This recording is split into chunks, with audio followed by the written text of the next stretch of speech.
Budget से पहले share बाजार में उछाल देखा जा रहा है। सेंसेक्स 250 अंक ऊपर खुला है, यानी एक तरह का पॉजिटिव संकेत सेंसेक्स से यानी बाजार से 250 अंक ऊपर खुला है। पॉजिटिव संकेत दिखाई दे रहा है, उछाल दिखाई दे रहा है। डॉक्टर रवि, सेंसेक्स में उछाल दिखाई दे रहा है, भारतीय अर्थव्यवस्था को लेकर भी दुनिया में भी ओवरऑल एक बहुत ही पॉजिटिव रुख है।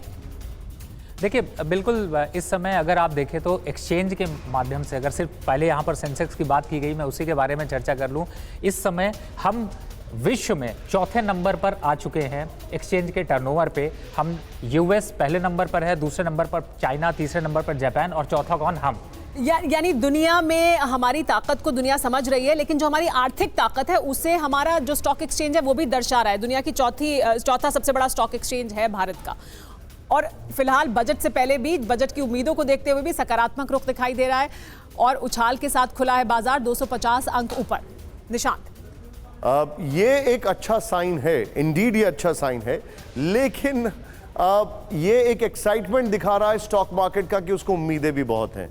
Let's look at it like this. लेकिन इस सब के बीच में रेलवे की अगर बात की जाए, बजट एलोकेशन में बढ़ोतरी, ये रेलवे की जो उम्मीदें हैं, रेलवे 3 लाख करोड़ से ज्यादा फंड मिले, अमृत भारत ट्रेनों की संख्या बढ़े, बुलेट ट्रेन प्रोजेक्ट समय से पूरे हों, सुरक्षा के लिए ऑटोमेटिक कवच हो, ये बहुत बड़ी बात है, सुरक्षा के लिए ऑटोमेटिक कवच। लेकिन मैं सीधे चलूंगा, मेरे साथ आकाश जी मौजूद हैं। आकाश जी, रेलवे सेक्टर में सरकार ने बहुत काम किया है, नो डाउट अबाउट इट। आप सभी सेक्टर्स में किया है, लेकिन रेलवे में एक चीज जो दिक्कत है वो ये है कि अगर रेलवे में काम किया गया तो टिकट रेट्स भी बहुत ऊपर चले गए हैं और लोगों का जो जैसे वंदे भारत वगैरह है उसमें ऑक्यूपेंसी बहुत ज्यादा नहीं है। एक तो करेक्शन कर दूं, स्टॉक मार्केट को लेके हमारे मित्र टर्नओवर कह रहे थे, वो टर्नओवर नहीं, मार्केट कैपिटलाइजेशन है, टोटल वैल्यू ऑफ शेयर्स है, जो उससे कहीं ज्यादा इंपॉर्टेंट है।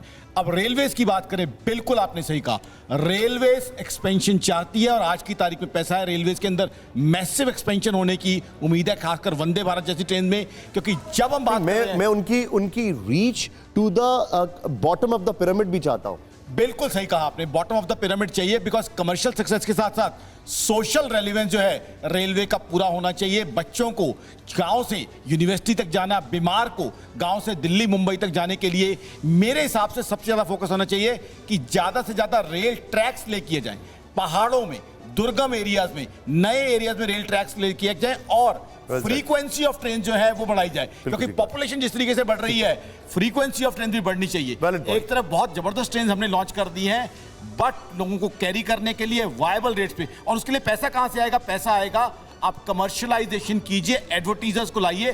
सबसे बड़ा फुटफॉल अगर हिंदुस्तान में आपने कमर्शियलाइजेशन बोला है, प्राइवेटाइजेशन नहीं बोला है। जी, मैं कमर्शियलाइजेशन इसलिए बोल रहा हूं क्योंकि कुछ खतरा जो भापते हुए बोल रहा हूं। कमर्शियलाइजेशन का मतलब, अरे आप एक्सपर्ट है, सरकार थोड़ी है, आप क्यों खतरे की चिंता कर रहे हैं यहां पर? सीधे आइए। लेकिन मेरे पास बहरहाल बजट से जो उम्मीद है, defence sector, general Kulkarni sir मेरे साथ हैं, I am finally coming to him for his sector. लेकिन डिफेंस सेक्टर की अगर बात की जाए, अब देखिए, रक्षा क्षेत्र के लिए आवंटन बढ़ाया जाए, मेक इन इंडिया पर खास फोकस हो। एक इंटरेस्टिंग बात अपने दर्शकों को बताना चाह रहा हूं मैं, और जिससे पहले मैं आप हमारे मेहमान के पास जाऊं, इस देश में एक हिस्ट्री थी डिफेंस सेक्टर की। डिफेंस सेक्टर को बजट एलोकेट किया जाता था, फिर क्वार्टरली बेसिस पर वही काफी पैसा उनसे वापस लिया जाता था।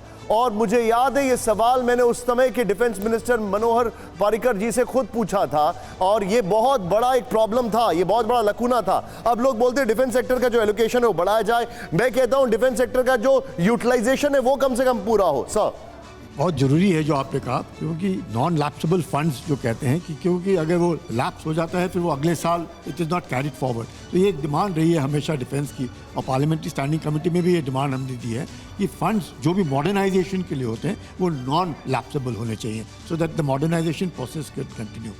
डिफेंस का खास मकसद, लेकिन सर उसमें एक और प्रॉब्लम भी है कि पेंशन, सैलरीज, वो भी एक बहुत बड़ा है, और मॉडर्नाइजेशन एक दूसरी तरफ है। कि आप अगर देखें डिफेंस बजट जो है, अगर हम जीडीपी का देखें तो it is about 1.51% without pension, और जब हम पेंशन ज्वाइन कर देते हैं it goes to 1.97%। So pension ये जो है they take away about 24% of the complete defense budget. Absolutely. So it is a huge thing. अगर हम कैपिटल और रेवेन्यू में देखें, the revenue takes away 80% of the defense budget और 20% goes into ये capital. अग्निवीर से कुछ फर्क पड़ेगा? अग्निवीर से in the long run फर्क पड़ेगा. Not immediately. Pension, not immediately. Pension के इसमें क्योंकि आप देखेंगे धीरे-धीरे करके ठीक है। रेवेन्यू से बैंक फॉर बक. ठीक है sir, I am little press for time, pardon me general Kulkarni sir, लेकिन बड़ी खबर अब टूरिज्म सेक्टर, राजेश सर के पास मैं आऊंगा।